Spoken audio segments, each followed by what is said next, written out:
Bonjour, la Bible dit dans Nombre 21 au verset 2. Alors Israël fit un vœu à l'Éternel et dit, si tu livres ce peuple entre mes mains, je dévorerai ces villes par interdit. Donc ici, il a fait un vœu, justement, le peuple a fait un vœu à l'Éternel.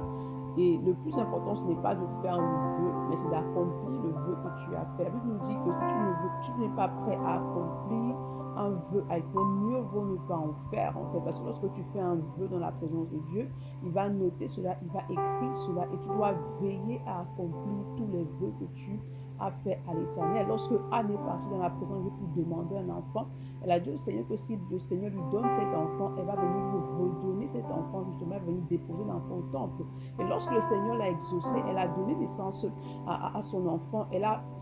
Lorsqu'elle a sevré son enfant, elle est venue déposer l'enfant au temple. Donc, elle a accompli justement le vœu qu'elle avait fait à l'Éternel. Pareil pour toi, il est important que tu accomplisses. Et lorsqu'elle accomplit ce vœu, le Seigneur l'a davantage béni. En fait. Donc, il y a la bénédiction dans l'accomplissement de la volonté, dans l'accomplissement des vœux que tu as fait à l'Éternel. C'est pourquoi ce matin, demande pardon au Seigneur pour tous les vœux que tu as fait, mais que tu n'as pas justement accompli justement au moment opportun. Demande-lui de t'aider à demeurer dans la conscience, mais surtout de t'accorder la grâce d'accomplir tous les vœux que tu as fait au Seigneur. Bonne journée. Shalom.